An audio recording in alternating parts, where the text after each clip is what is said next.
Começou? Então, boa noite, irmãos. Graças a paz do Senhor Jesus. Boa noite a você que nos assiste online pelo Facebook, a nossa página. Hoje nós vamos falar da palavra de Deus. Amém por isso. Glória a Deus que ainda a gente está num país livre, né? Pode falar da palavra do Senhor. Isso é maravilhoso demais.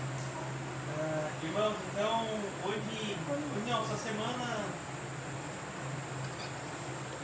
aconteceu algo comigo e eu quero passar, Deus me levou a passar para os irmãos, passar para quem estiver nos ouvindo também, o verdadeiro evangelho, uma palavra curta, rápida. Hoje quem vai passar a palavra é o pastor Yuri. Então, uma palavra curta sobre o que é o evangelho. Muitos se dizem cristãos, muitos acreditam em Jesus. E eu vou explicar as próprias palavras de Jesus que está em Lucas, capítulo 6, no versículo 43. Se você tiver a sua Bíblia, se quiser abrir, Lucas 6, 43. O Evangelho de Jesus, relato de Lucas, capítulo 6, verso 43. Jesus diz bem assim: não há árvore boa que dê fruto, nem tampouco árvore má que dê fruto bom. Portanto, cada árvore é conhecida pelo seu próprio fruto, porque não se colhem figos de espinheiros, nem de abrolhos se vindinam uvas, se colhem uvas, né? O que Jesus está nos dizendo aqui, irmãos? Jesus está trazendo uma lei que Deus criou lá em Gênesis, que cada árvore vai dar conforme a sua espécie. Cada árvore vai dar a semente, fruto, conforme a sua espécie. Deus disse isso lá em Gênesis e Jesus está repetindo aqui. Jesus está dizendo que pelos frutos conhece o verdadeiro cristão. E Jesus continua. No verso 46 diz bem assim: por que me chamais Senhor, Senhor, e não fazeis o que eu vos mando? Por que me chamais Senhor, Senhor, e não fazer o que vos mando? Sabem, muitos creem em Jesus, dizem que acreditam em Deus, que são cristãos, até vão em algumas congregações, mas Jesus está dizendo para as pessoas, quanto para mim, quanto para vocês, essa noite, a gente chama Senhor, Senhor, mas por que tu não faz o que Jesus manda? Jesus continua no próximo verso, diz bem assim: todo aquele que vem a mim e ouve minhas palavras, eu a mostrarei que assinaloei. Verso 48 ele diz: é semelhante a um homem que, edificando uma casa, cavou, abriu profundamente a vala, lançou alicerce sobre a rocha, e vindo a enchente, arrojou-se o rio contra ela. A casa não pôde abalar por ter sido bem construída. Mas aquele que ouve e não pratica é semelhante ao homem que edifica uma casa sobre a terra, sem alicerce. Arrojando-se o rio contra ele, logo desabou, e aconteceu que foi grande a ruína daquela casa. O Senhor Jesus está comparando dois tipos de pessoas: aquelas que escutam do Senhor e aquelas que a praticam o que o Senhor diz. E Jesus compara outra que escuta e a que não pratica. Ele compara uma casa edificada sobre a rocha que não cai. Ele compara a outra edificada sobre a areia que cai. Poderia ter aqui, tranquilamente, uma terceira pessoa, aquela que nem ouve a palavra de Deus. Então, é lógico que Jesus está falando para crentes que ouvem a palavra de Deus, que escutam, que estão no meio, às vezes até que são nascidos de novo, mas não as praticam. Jesus está assinalando aqui que a obra dele, o Evangelho de Cristo, não é baseado em obras. Essa semana, até falei com os irmãos aqui, eu tive falando do Evangelho com uma pessoa e ela disse que o que importava era fazer coisas boas e não se arrepender verdadeiramente. Sabe, irmãos, o Evangelho, o crente, a vida do cristão é uma vida plena, completa de arrependimento a todo momento, todo dia. É uma vida de reconhecer quem você é. Às vezes você ouve o certo, mas faz errado.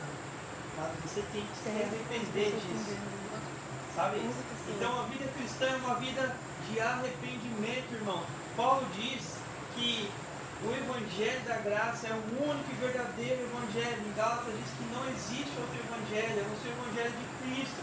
Qual é o Evangelho de Cristo? Pela graça eu sou salvo, não de obras, nem de mim mesmo, para que ninguém se glorie, somente de Deus. Sabe? O verdadeiro Evangelho, a glória tem que ser toda do Senhor Jesus, toda de Deus, não é nossa. O arrependimento vem dele, a fé vem dele, sabe? E nós temos que nos arrepender dos pecados, arrepender das coisas erradas, crendo que Jesus é poderosamente fiel para nos perdoar, sabe? Ele levou todos os nossos pecados de hoje, de amanhã, de antepassado, mas a vida do cristão genuíno é uma vida de arrependimento. Arrependimento. É uma vida de consertos. Não só com Cristo, mas conserto com os irmãos, conserto consigo mesmo. Sabe, às vezes as pessoas cristãs se condenam ela mesma por não ter feito aquilo, por aquilo outro. O provérbio diz que abominável é para o Senhor que condena o justo e o que justifica o ímpio. Você é justo, mas você tem que pedir perdão, tem que se arrepender.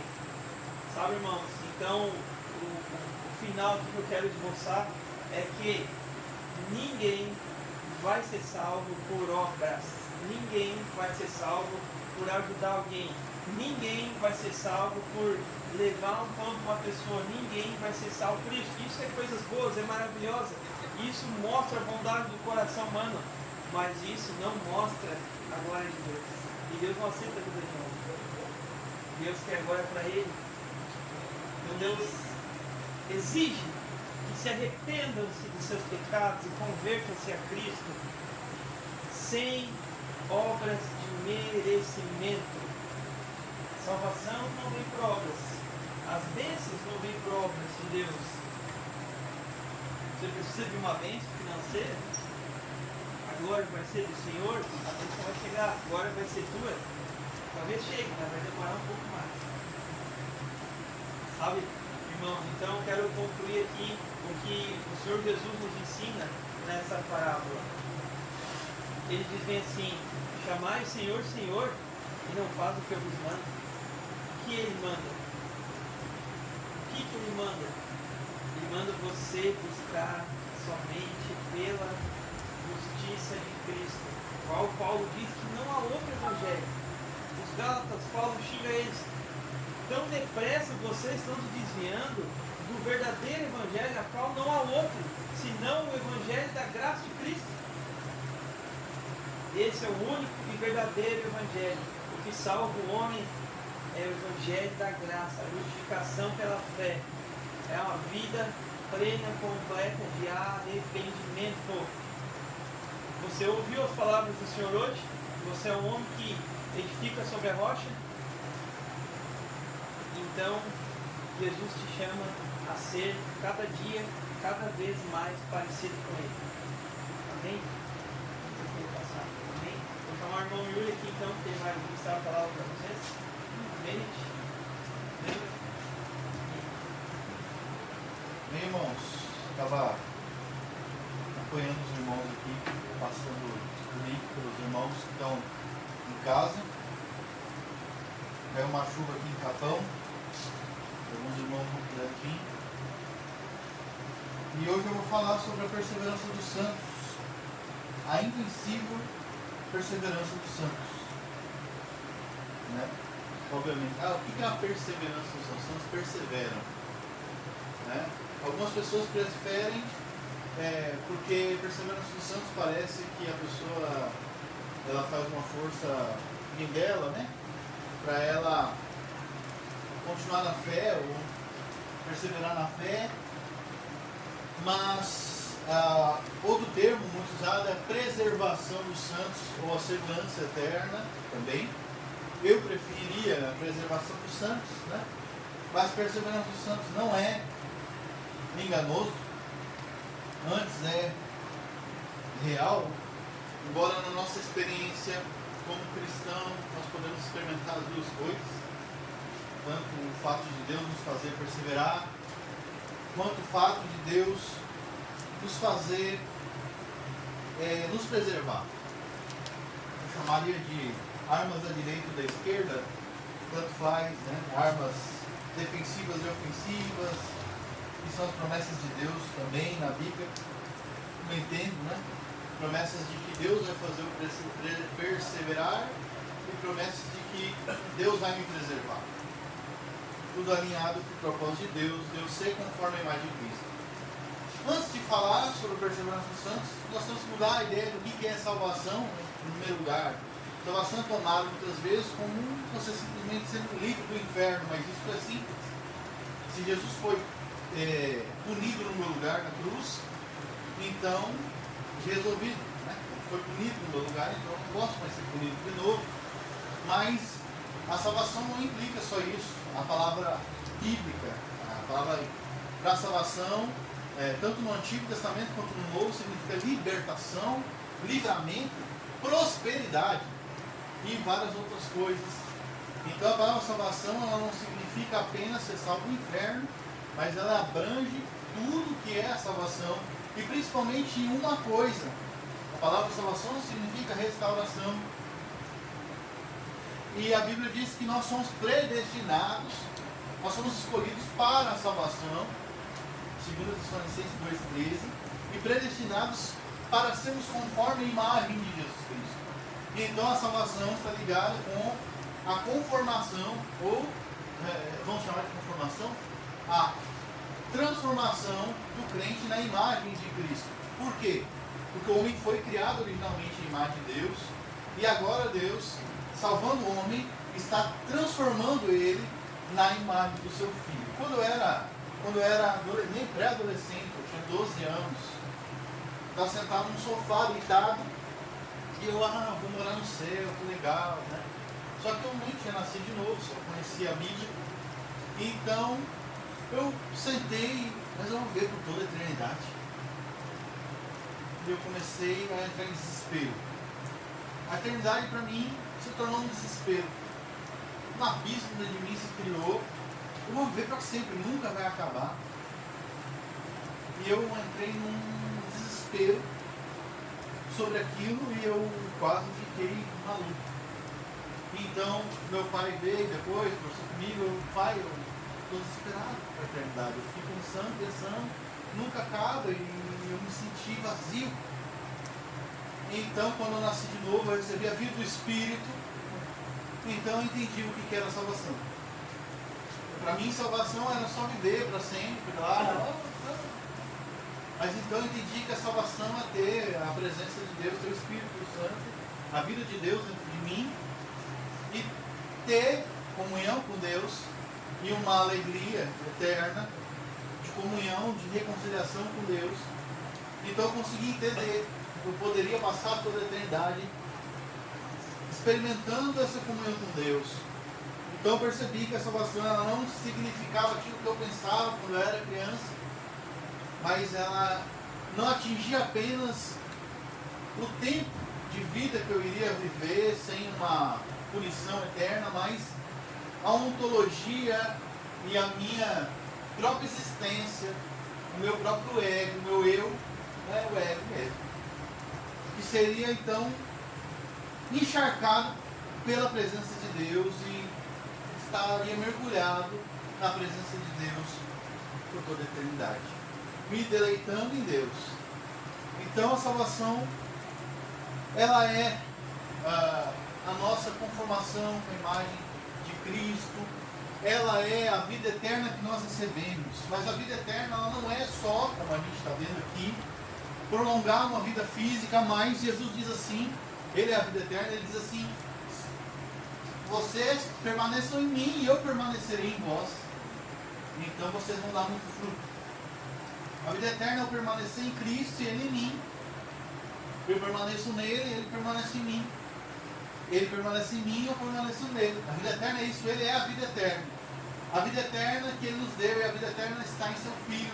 Este é o verdadeiro Deus, é a vida eterna. A vida eterna é ter Jesus Cristo e a vida eterna está em Jesus Cristo.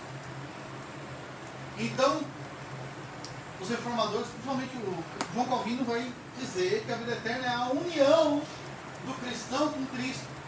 E nessa união do cristão com Cristo, ele não recebe só a justificação, mas ele recebe todas as coisas que vêm disso. Ele recebe a vida eterna. Você consegue compreender? Porque eu simplesmente ser livre do inferno, mas não ter uma vida espiritual ou uma inclinação espiritual, não faz sentido. Então a vida eterna ela é a união com Cristo. Então Paulo vai dizer que Cristo se tornou para nós sabedoria, justiça, santificação e redenção. Porque ele coloca tudo no mesmo pacote, mas isso não é exaustivo. E por que seria? O que Paulo quer dizer é que Cristo é tudo para nós. Cristo se tornou para nós sabedoria, justiça, santificação e redenção. Então Paulo vai falar isso também quando ele diz assim: porventura Deus não escolheu as coisas loucas desse mundo para confundir as sábias, e as coisas fracas desse mundo para confundir as fortes, as que não são, para envergonhar e reduzir a nada as que pensam que são, ou as que são. Mas vocês são dele em Cristo Jesus. Mas vós sois dele. E em outra interpretação, se eu não me engano, numa versão internacional, eu não lembro qual versão, certo, diz assim: mas é por iniciativa dele que vocês estão em Cristo Jesus. Por iniciativa dele vocês estão em Cristo, vocês são de Cristo. Então, por iniciativa de Deus, que se tornou sabedoria, justiça, santificação e redenção. Então Jesus Cristo ele é a solução para o homem, não só uma solução para ele não ser punido mais no inferno, mas uma solução de vida espiritual hoje, de comunhão com Deus agora. De maneira que Lorraine Boetner vai dizer que nem os santos no céu hoje são tão salvos quanto os santos da terra. Nesse sentido, eu espiritualmente tenho vida de Jesus Cristo dentro de mim, Ele está em mim, eu nele. Só que isso é possível dentro de uma visão onde você tem a predestinação divina. Porque Jesus diz: permanecei em mim e eu permanecerei em vós. Mas se Deus não opera em nós o querer e o realizar, e se Deus não é soberano, então nós não podemos ter certeza disso. E nós escorregamos no abismo. Então é a mão soberana de Deus que pode nos garantir essa união com Cristo permanente. A mão soberana de Deus que pode nos garantir essa vida espiritual em Cristo por toda a eternidade. Então, claro que tudo está interligado na Escritura. Você percebe que precisa fazer uma análise lógica para isso e usar a mente. Isso significa que Deus quer que nós pensamos. Nós cristãos raciocinamos e pensamos e vencemos as coisas através da sua palavra. Então, resumindo o que é salvação, então agora nós podemos entender por que os santos perseveram. Eles não perseveram porque eles fazem força, mas eles perseveram pelo poder de Deus. Então é lícito falar que os santos perseveram. Não há problema em nenhuma crise na nossa mente pensar em falar em perseverança dos santos, embora alguns prefiram preservação, como eu preferia, por a ideia de eu ficar deitado e não fazer nada. Mas Deus me faz perseverar também. Não apenas me preserva, mas também faz eu perseverar, para ser como o filho dele. Outra coisa também que nós podemos falar, essa conformação, é que o que Cristo disse sobre como o novo homem é, ou como o padrão, principalmente no Sermão do Monte, você vai perceber uma ideia realmente de misericórdia ao invés de uma ideia de, não que não exista, mas sim de justiça. Por quê? Porque o cristão, quanto mais ele amadurece na sua jornada, mais ele percebe que precisa de misericórdia, então mais misericordioso ele é. Ele se torna mais perdoador, mais pacífico. Né? Então, por quê? Porque realmente ele conhece, o cristão conhece melhor a natureza humana nesse sentido. Igual? O cristão conhece a natureza humana nas duas formas. Ele conhece a vida espiritual que ele recebe de Deus e o seu novo homem, que é essa imagem que ele quer ser. Então eu estou falando demais, nem comecei a recordar. Mas enfim, Deus imprime dentro de nós esse novo homem, na verdade ele cria dentro de nós esse novo homem, que são conceitos que o próprio Deus coloca através da sua palavra, o Espírito Santo, sopra dentro de nós, através da pregação, de como deve ser esse novo homem que ele quer. Essa imagem. Ele é assim. Então nós corremos em direção a essa imagem, querendo ser como ele. Não porque a gente quer ser salvo, mas no sentido de ser livre do inferno, mas porque nós amamos a Deus, porque nós somos amados primeiro e por gratidão a Deus. Então muito como é que eu vou dizer, distorcido o evangelho, porque se torna só uma questão de a salvação se torna só uma questão de ser livre do inferno, mas não é isso que é salvação. Por isso que com a ideia de que o reino de Deus ele é espiritual, ele é a igreja, e também a igreja manifesta o reino de Deus, mas ele é espiritual e é presente, é algo real. Ele manifesta agora uma ideia diferente de salvação, porque salvação e entrar no reino, Jesus paraleliza eles em João, né, e em vários outros textos da Bíblia. Então você consegue perceber que, mas para ser salvo é só crer. E de fato, a obra de Deus é essa, que creais naquele que ele enviou, João 6:39. Mas a fé atua pelo amor, Paulo fala. E Paulo também fala, em Gálatas, e Paulo também fala que, além da fé atuar pelo amor, ou seja, a fé atua. Ele não diz que a fé pode atuar, ele diz que a fé atua. Ele não diz assim, a fé pode vir a atuar, não. A fé atua pelo amor, nem ser circuncidado ou não ser circuncidado é alguma coisa, mas a fé que atua pelo amor, a fé, o que interessa, eu quero saber, Gálatas, vocês querem se circuncidar, botar véu e tal? Vocês querem se circuncidar ou fazer alguma coisa? O que eu quero saber é dessa fé que atua pelo amor, ela atua. Essa fé, ou seja, ela é uma fé operante. E Tiago, quando fala que a fé sem obras é morta, ele não está dizendo que existe uma fé real que não faz nada. Não. Essa fé não existe, ela é morta porque ela não existe. Os demônios creem em Deus, mas eles não creem nas promessas de Deus, porque não são destinados a eles. A fé, Tito 1:1, é dos eleitos de Deus. A fé é dada para os eleitos de Deus. As minhas ovelhas ouvem a minha voz. Ou seja, a fé atua. Ela não tem como não atuar. Ela atua. É uma obra de Deus. Aleluia. Enfim, vamos lá. Então, Paulo também fala da obra da vossa fé, segundo as Tessalonicenses.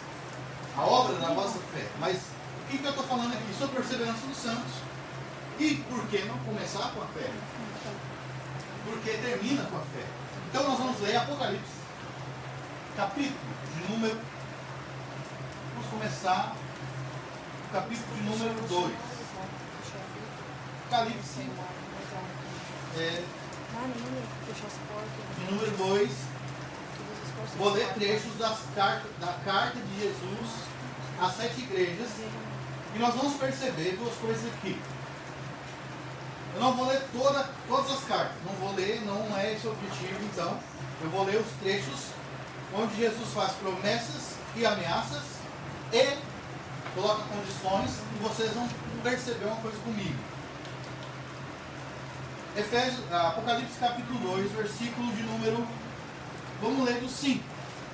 Então Jesus, ele elogia Éfeso e agora então ele diz que eles abandonaram o primeiro amor e agora no 5 ele vai repreender. Apocalipse 2:5. Lembra-te, pois, de onde caíste e arrepende-te e volta à prática das primeiras obras. E se não, venho a ti e moverei do seu lugar o seu candeeiro, caso não te arrependas. Então, ele tem que se arrepender. Ele tem que se arrepender. A igreja de Éfeso tem que se arrepender. Então, agora nós estamos num problema. Alguns vão dizer, não, mas isso aqui não infere salvação. Ok, tudo bem. Ele está ameaçando tirar a igreja do lugar dele. Mas, vamos ler que Paulo fala em 2 Timóteo 2, 25. 2 Timóteo 2, 24 e 25. Ele vai ensinar. 24. Ora, 2 Timóteo 2, 24. É necessário que o servo do Senhor não viva a contender, e sim deve ser brando para com todos, apto para instruir, paciente, disciplinando com mansidão os que se opõem, na expectativa de que Deus lhes conceda o arrependimento para conhecer plenamente a verdade, mas também, não só para conhecer plenamente a verdade, mas também o retorno à sensatez, livrando eles, lembra que salvação é livramento, libertação, dos laços do diabo, tendo sido feitos cativos por ele para cumprir a sua vontade. Então, arrependimento é algo que Deus causa. Agora, nós vamos ver que o cristão, ele falou no começo, ele vai se arrepender finalmente, ou seja, se ele vai ficar vivo, ele vai se arrepender. 2 Pedro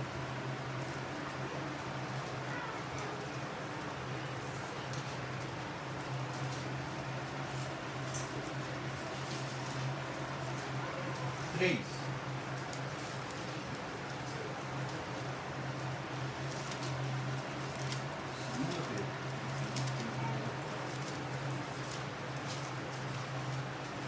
3, 9. Peraí. Não, peraí. Eu voltei de novo para 1 Pedro. 1 Pedro está querendo que eu leia aí. 2 Pedro 3. Isso. 9.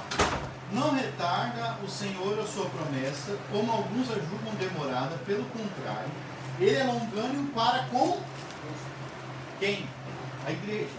A carta é uma carta universal à igreja, mas enfim, não querendo que nenhum pereça. Perecer aqui é no contexto perdição, senão que todos cheguem ao ok. Então não tem como o cristão não se arrepender. O arrependimento é uma prerrogativa. Deus não quer que o cristão pereça, é longânimo, mas ele quer que ele chegue ao arrependimento, que é livramento de perecer. Então Deus opera isso no cristão. Não há cristão que fica sem se arrepender, ok? Isso significa que se a igreja de Éfeso, em sua grande maioria, o corpo grande da igreja, foi removido do lugar, a grande maioria não era cristão, na verdade. Forte, né? Mas há consequência lógica de pensar assim. Agora vamos ler. Tens contudo a teu favor, que odeia as obras dos nicolaítas, as quais eu também odeio. Versículo 7. Quem tem ouvidos, ouça o que o Espírito diz às igrejas. Ou seja, só quem tem ouvidos são aqueles que são regenerados. Esses vão ouvir.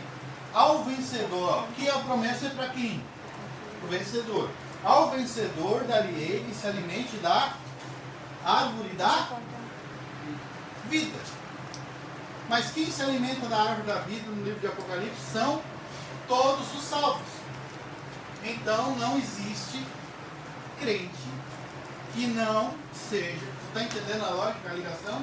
As coisas estão interligadas. Desligar elas é fazer. Vamos usar aqui um exemplo. É como escartejar um ser humano. Eu não posso cortar uma coisa que está ligada na outra.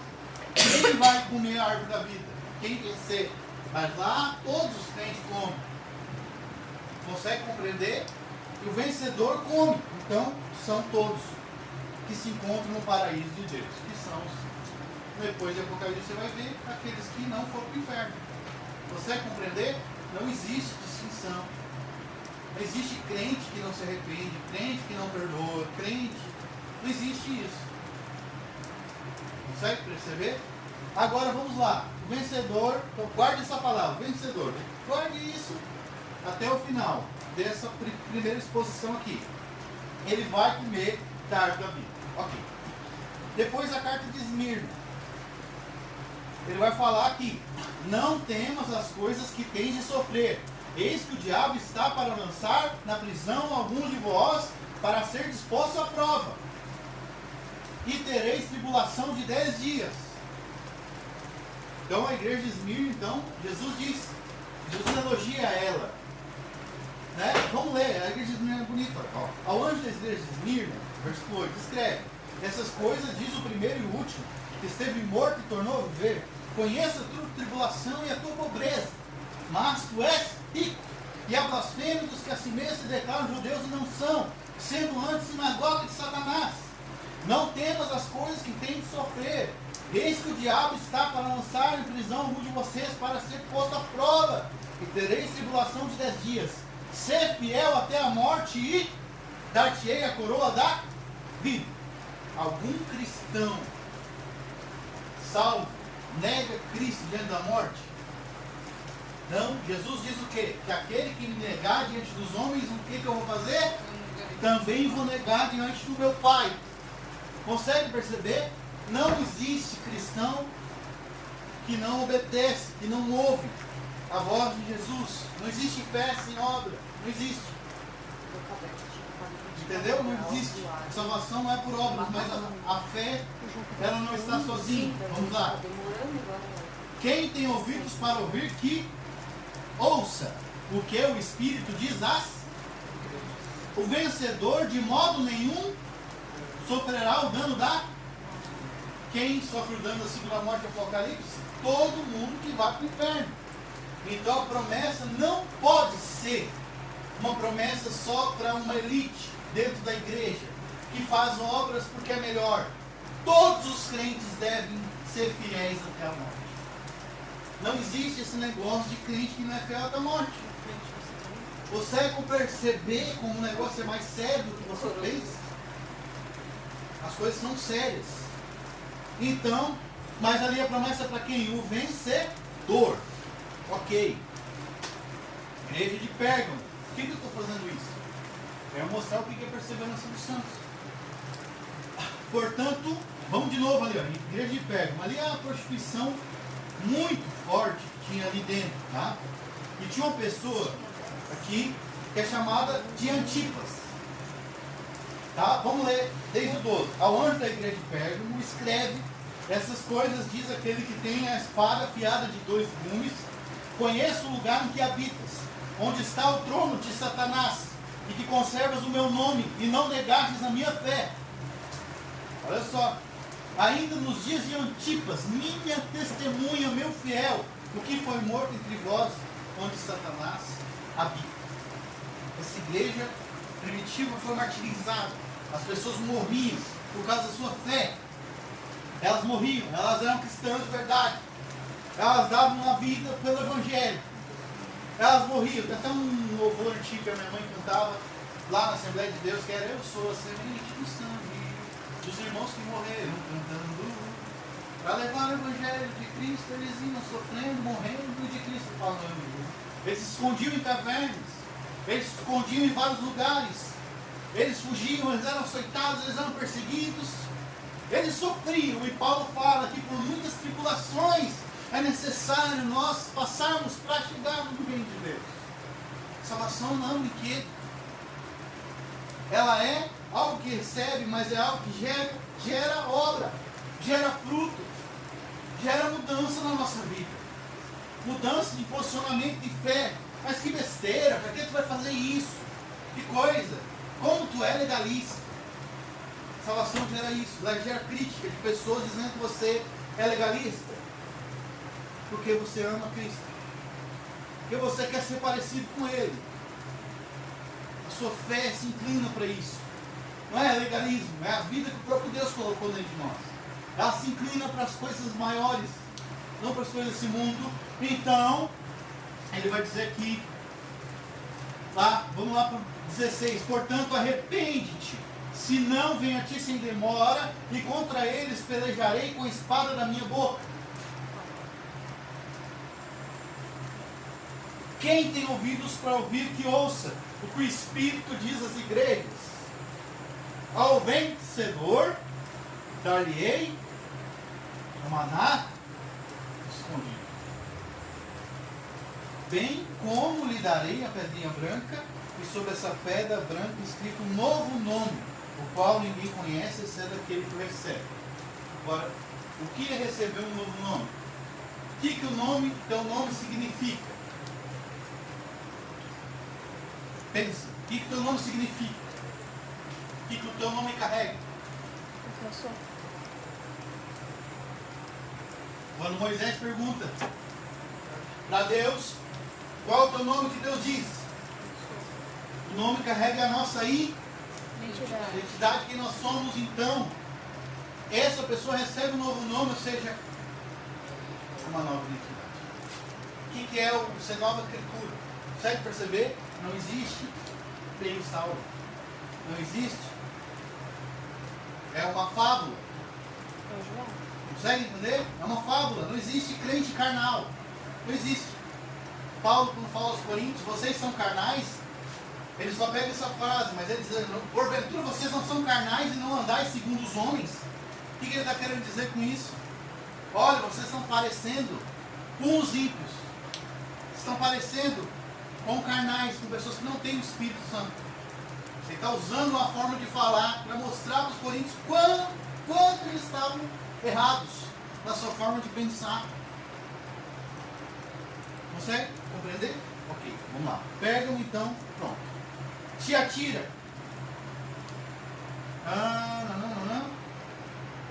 Vamos lá. Eis que... Tá. Digo todavia a vós outros, os demais de Tiatira, 24. 2:24. Todavia, a vós outros de Tiatira, a tantos quanto não têm essa doutrina e que não conheceram, como eles dizem, as coisas profundas de Satanás, outra carga não jogarei sobre vocês. Tão somente conservai o que tendes, até que eu venha. Conservar o que tendes. Ao vencedor que guardar até o fim as minhas obras, eu lhe darei autoridade sobre as nações.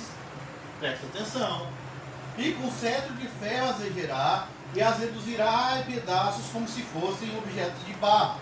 Assim como também eu recebi de meu Pai. Dar-lhe-ei ainda a estrela da manhã. Quem tem ouvidos, ouça o que o Espírito diz às igrejas. O que é receber autoridade e cetro de ferro?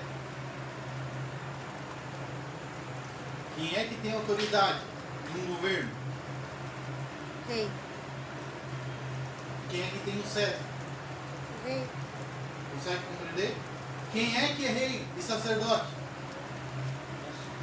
Tem algum crente que não é? Consegue entender? Está interligado. Não tem como desligar. Mas perceba ali, ao vencedor, ok? Sardes, vamos terminar aqui. 4. Tens contudo em Sardes umas poucas pessoas que não se contaminaram suas vestiduras e andarão de branco junto comigo, pois são dignas. O vencedor será assim vestido de vestiduras brancas, e de modo nenhum apagarei o seu nome do livro da vida. Pelo contrário, confessarei o seu nome diante do meu Pai e diante dos anjos. Tem várias referências bíblicas aqui. Eu vou citar. Jesus fala que vai confessar o nome de alguém diante do Pai quando ele diz lá que a pessoa não negou ele diante dos homens. Se alguém me negar diante dos homens, eu negarei diante do meu Pai. Isso está em Mateus, se você quiser. Mateus 10:32 e Lucas 1:28. Tá? Amém. Então, irmão, aqui, quem ele vai confessar diante do Pai? Essa pessoa. Consegue compreender? Não tem. É a mesma natureza, é a mesma coisa. A salvação é a mesma, Não tem duas salvações. Tem 10 caminhos, é um só. É Jesus, entendeu? É esse padrão. Então essa pessoa não vai ter o nome apagado do livro da vida. A questão é uma ameaça de apagar? Não, a promessa de não riscar. Agora, quantos salvos têm o nome apagado? Predestinado para a salvação? Nenhum. Consegue entender? É essa pessoa que ele está fazendo a promessa. Não tem distinção. Tá, e por que Jesus usa essa forma de falar? Porque o profeta faz isso com a gente. O profeta nos exorta a se arrepender. E fala de maneira, em tempo verbal, em modo de tempo, para você se arrepender agora, caso contrário aconteça isso. Isso é trabalho do profeta, te levar ao arrependimento, te levar à confissão, te levar a quebrantamento, te levar ao conserto. Ele fala assim, nesse livro profético. É trabalho do profeta falar, não falar do aspecto metafísico, mas da tua responsabilidade, o que você deve fazer. É isso que ele faz. Ele não vai te dar explicação que nem o mestre Paulo. Ele não vai tirar o fardo que nem o pastor Jesus das tuas costas. Ele vai vir e vai te dizer o que tu tem que fazer. Aí, quando tu for chorar, aí, o que ele vai fazer? O Espírito Santo vai usar ele. Ele vai te dar uma promessa. Tu vai lá, começa a chorar. Não vai acontecer isso. Porque tu se arrependeu. Agora, quem causou o arrependimento? Consegue entender? A gente é muito 880 nesse sentido de, né? Porque a gente tem uma mente maravilhosa, corrompida pelo pecado. Mas Deus, Ele é atemporal, Ele é imanente, é transcendente. Ele vai falar contigo como se fosse homem. Eu quero que tu faça isso. E aí tu vai chorar e vai clamar e Deus, daí tu vai descobre de novo. Tu não consegue. Aí Deus, por que tu faz isso, Deus? Por quê? Para te depender de mim. Aí se tu já está instruído, não, depende, Deus é que faz. Agora, se tu continua ansioso, entendeu? Tu não aprendeu da onde tu consegue a força para realizar, quem te capacita, quem faz, para que ele receba toda a glória, vai continuar ali naquela situação ali. Vamos lá. Carta da igreja de Sardes. E agora, Filadélfia. Vamos ver o 10. 3:10, tá? Porque guardaste a palavra da minha perseverança, também eu te guardarei da hora da aprovação que há de vir do mundo inteiro, para experimentar os que habitam na terra. Para experimentar, a aprovação aqui fala também de tentação, experimentar. A aprovação, mas também a tentação. Né? Porque Deus não sabe o que tem no nosso coração, Ele sabe, Ele mesmo que põe, mas Ele prova. Tu guardou a palavra da minha perseverança, vou te guardar da tentação. Vou te guardar da tentação que há de vir do mundo, essa igreja. Venho sem demora, conserva o que tens para que ninguém tome a tua coroa. Ao vencedor falei coluna do santuário do meu Deus, e daí jamais sairá. Gravarei também sobre ele o nome do meu Deus e o nome da cidade do meu Deus, a nova Jerusalém que desce do céu, vinda da parte do nome do meu Deus e o meu novo nome. Aqui tem várias coisas aqui. O vencedor primeiro é a coluna do santuário de Deus. Depois, ele não sai mais do santuário de Deus. Ele tem o nome gravado, o nome de Deus nele. Ok? O nome de Deus, o nome da cidade de Deus e o novo nome de Jesus nele. O que é alguém botar o nome dela em ti? Vamos pegar um exemplo de hoje. Se alguém faz uma tatuagem com o nome de alguém, o que significa aquilo? Ou melhor, né? Senhor de escravo vai lá e marca um boi. Senhor de escravo. Senhor de fazenda vai lá e marca um boi. Uma marca de um boi. O que significa? Ele é propriedade dele. Entendeu? Quem é a propriedade exclusiva de Deus? Aqueles que Deus escolhe. Entendeu? Então tem. Pode. Então ele vai dizer de novo. Ele falou, vencedor. E quem tem ouvidos para ouvir, que ouça o que o Espírito diz às igrejas. Ao vencedor, vamos lá para a igreja de Laodiceia, que é o último, tá? Aconselho-te. Ele vai falar que a igreja está cego, pobre, miserável e nu. Né? Vamos ler desde o começo. Ao anjo da igreja de Laodiceia escreve, versículo 14, capítulo 3. Essas coisas diz o Amém. A testemunha fiel e verdadeira, o princípio da criação de Deus. Conheço as tuas obras, que nem és frio e nem quente. Quem dera fosses frio ou quente. Assim, porque és morno e nem és frio nem quente, estou a ponto de vomitar-te da minha boca. Pois dizes, estou rico e abastado, e nada preciso, coisa alguma. E nem sabes tu que és infeliz, sim, miserável, pobre, cego. Aconselho-te que de mim compres. Ó, compres. Agora, como é que eu vou comprar? De mim compre ouro refinado pelo fogo, para te enriquecer. Vestiduras brancas para te vestir, a fim de que não se manifeste a vergonha da tua nudez, que é a justiça cara de Cristo.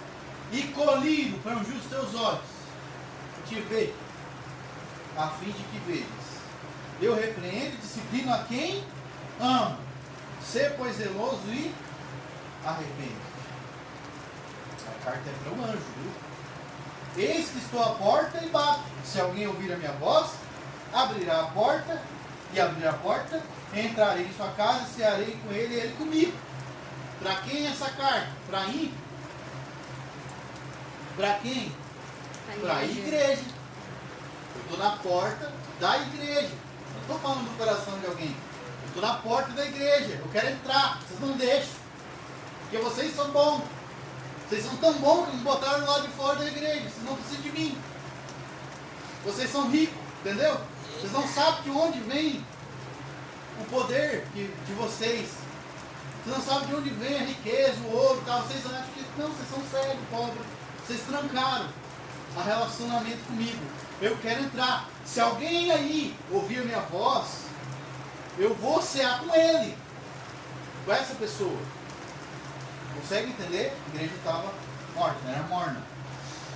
Então ele vai dizer o seguinte: ao vencedor dar-lhe-ei com sentar-se comigo no meu trono, assim como também venci e sentei com meu Pai no meu trono, no seu trono. Quem tem ouvidos, ouça o que o Espírito diz às igrejas. Então a promessa é feita primeiro ao vencedor e depois é feito. Deixa eu ver aqui. Isso, não, sim. Então ele vai dizer: quem tem ouvidos ouve, né? Se alguém ouvir a minha voz, o que ele diz ali, então vai abrir a porta. Só o regenerado pode ouvir, só as ovelhas ouvem a voz de Jesus. Então, agora, vamos para 1 João 5,4. Muito foi falado do vencedor. Tá? 1 João 5, vamos ler o 1, primeiro até o 4.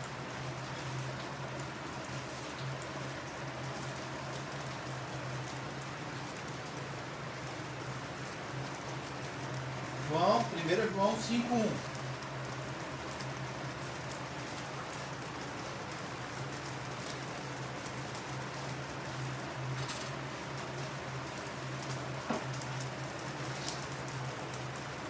Todo aquele que crê que Jesus é o Cristo é nascido de Deus. E todo aquele que ama o que o gerou, ou seja, Deus, também ama o que dele, ou seja, de Deus, é nascido. João está ensinando algo nessa epístola. Simples. Quem nasce de novo, ama Deus. Quem ama Deus, ama o que é nascido dele. Se eu nasci de novo, ama Deus.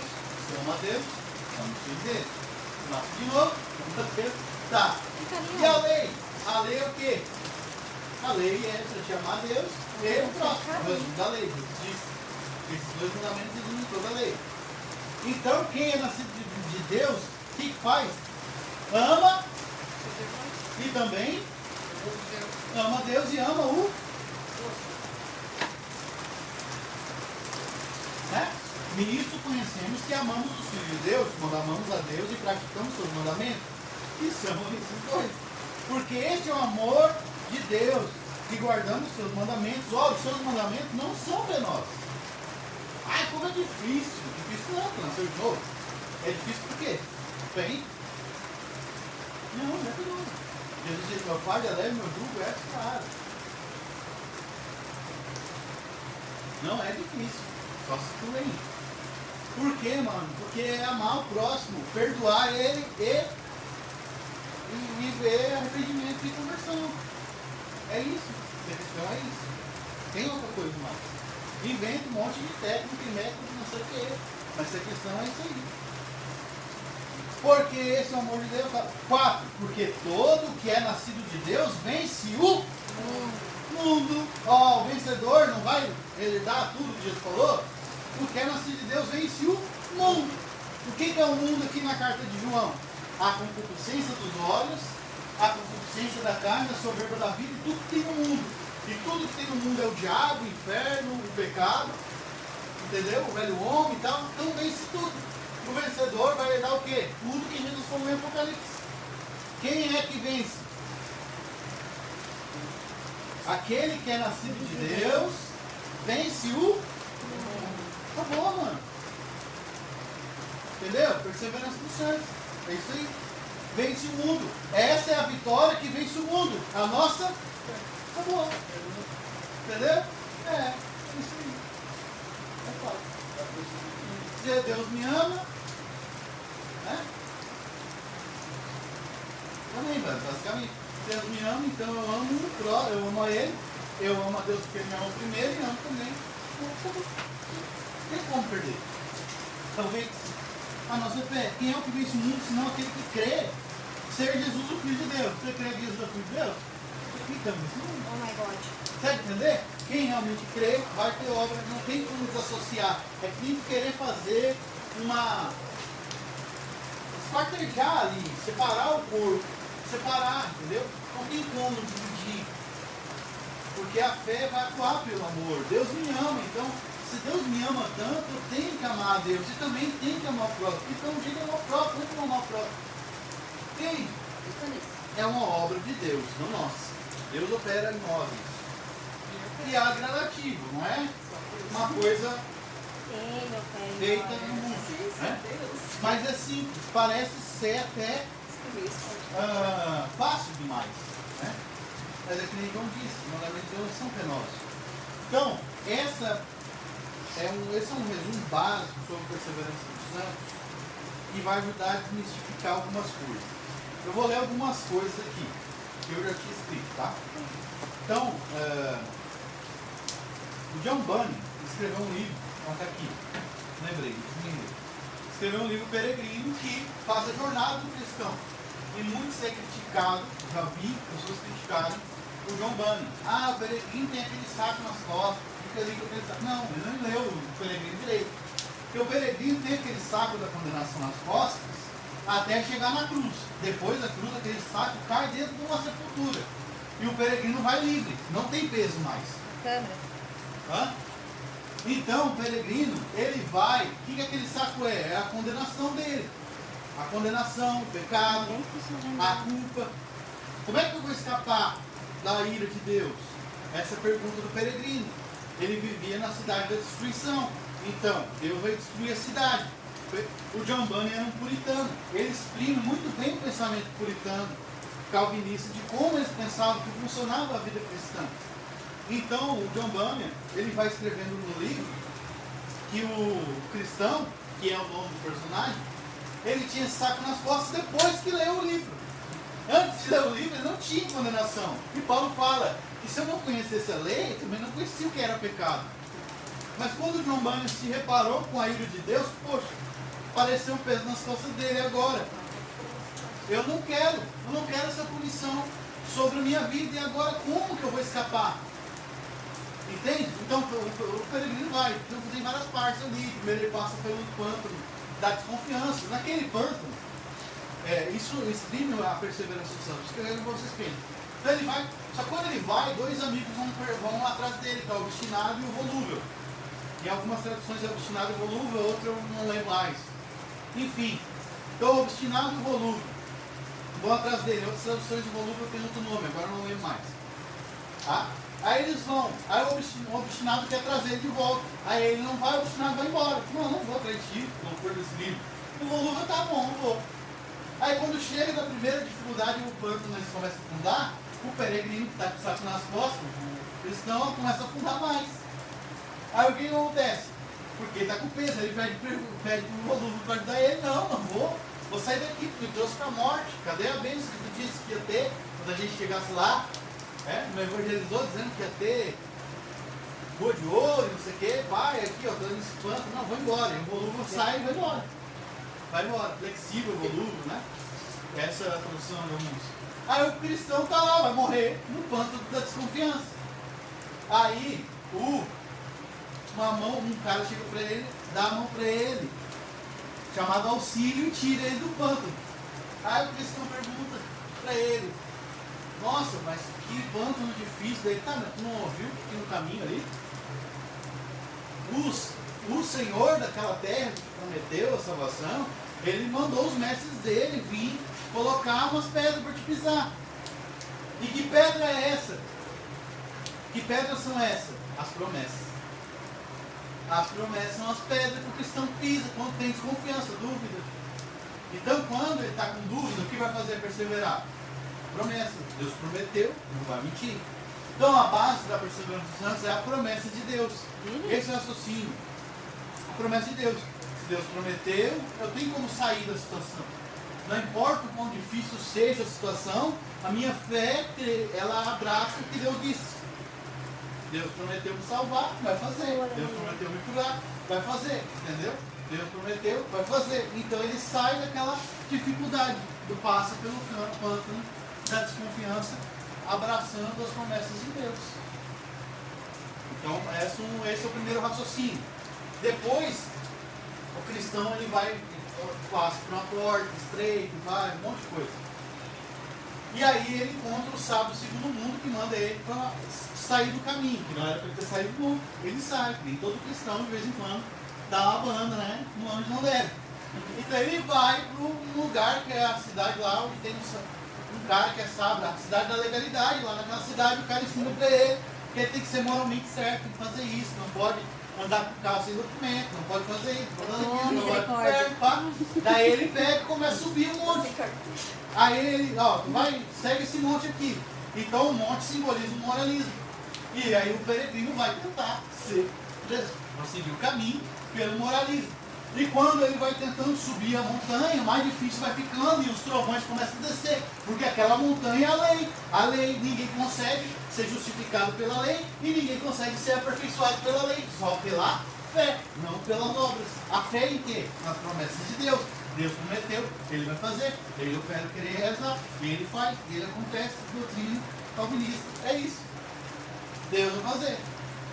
Da onde que eles roubaram isso? Fica comigo. Mas enfim, não, da Bíblia. Enfim, Deus promete, Deus vai fazer.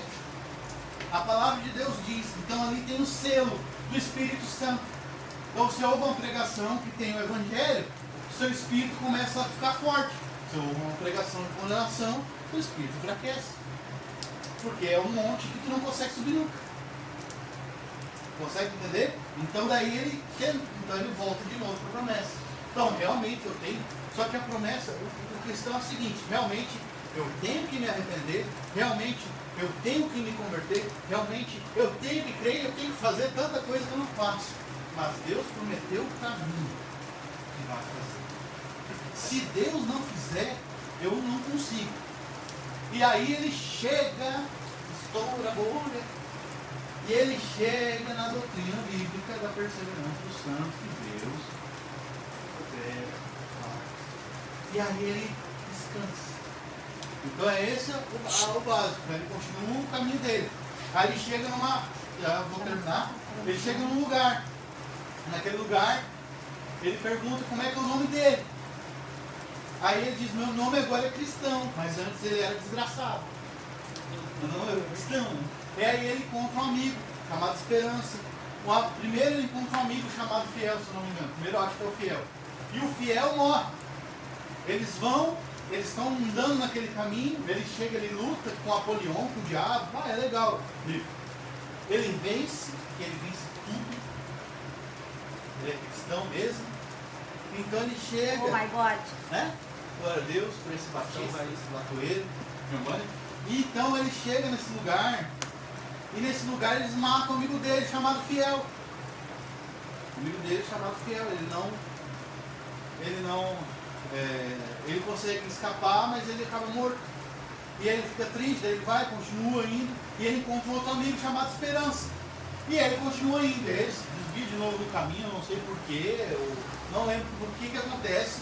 Ele acaba num castelo de novo, de um gigante chamado Desespero. E eu já estou terminando.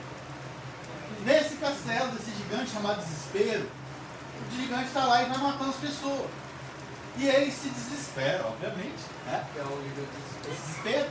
Ele se desespera, então ele chega ao ponto de dizer: vou me matar. Aí o Esperança diz para ele: olha, se o rei da terra que a gente vai une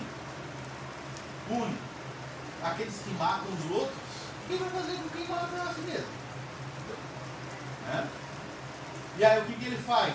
Não, eu vou fazer isso, suave, mas ele está ainda desesperado. E aí uma hora ele pega e dá um estalo na cabeça do cristão. Ah, eu me esqueci, eu recebi um mensageiro de Deus, um dos mensageiros, recebi uma chave chamada promessa. E com ela eu posso abrir qualquer fechadura desse castelo, do desespero, de qualquer lugar. Ou seja, lembra lá? A promessa era pegada para mim sair da dúvida. E agora a promessa é a chave para mim abrir a porta do desespero e sair daqui. Então, como o crente persevera na visão do John Bunyan e da Bíblia? Ele persevera crendo na promessa de Deus. Então, Deus ordena que você se arrependa. E a gente não consegue fazer isso pela nossa própria força. Mas Deus promete que vai fazer. Deus promete que vai operar em nós o querer e o realizar. Deus promete que vai nos conformar à imagem de Cristo. Consequentemente, para a glória de Deus, só para Ele ser glorificado, Ele vai fazer isso. Não significa que você não tem que se arrepender.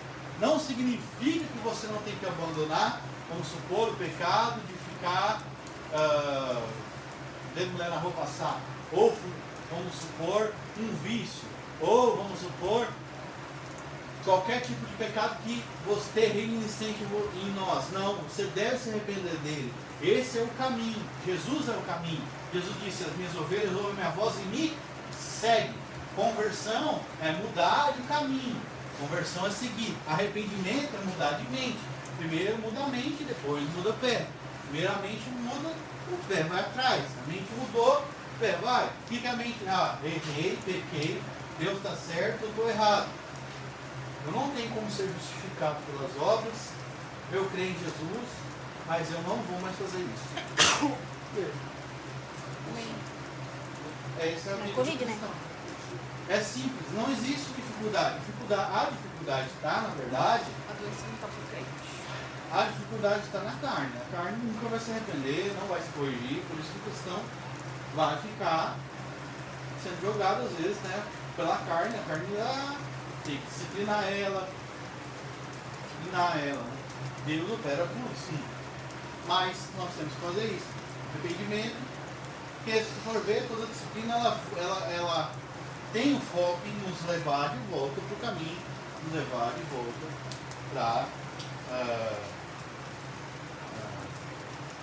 para Cristo. Né? Enfim, esse é o básico da doutrina da perseverança dos santos. Tem várias outras coisas que eu poderia falar. Eu falei só sobre perseverança, não falei sobre preservação. Porque é um ponto onde muita gente cai. E perseverança nos santos não significa que você nunca mais vai pecar. Esquece, isso é besteira. Perseverança dos santos significa que você está no caminho, você não peca, porque é pela fé, não por obra, você crê em Cristo. De repente você sai. Você vai perseverar. Sai do caminho, às Porque é vezes. santo. Mas Deus vai te conduzir de volta a Ele. As minhas ovelhas ouvem minha voz e me seguem. A perseverança dos santos não significa que não há desvio. Não significa que alguém não saia do caminho. Significa que se ele é eleito e é regenerado, ele vai voltar ao caminho. Ele vai abandonar o que ele fazia e vai voltar. Isso é a perseverança dos santos. Ele é justificado só pela fé e não pelas obras. E a justificação é uma base forte e sólida, pela graça de Deus, para a nossa identidade. Por quê? Porque quando a gente cai e faz besteira, a gente tem na nossa própria cabeça que eu já fui. Tá aquela... não vou falar. Mas enfim, tu tá ali borrado, então agora te atira na lama. Entendeu? Então, tipo, já que eu já tô sujo, então vou rolar na lama mesmo. Por quê? Consegue entender? Então, para que a justificação? Para te dar uma identidade, para te voltar. Ó, eu te declarei justo. Nos meus olhos tu não está sujo. Mas a tua natureza, ela é ruim. Tu precisa de mim. Volta. Então, amém, irmãos? Então, que o Senhor possa nos abençoar. Essa foi a primeira exposição. Queria deixar claro, espero que isso fique claro. Vamos orar.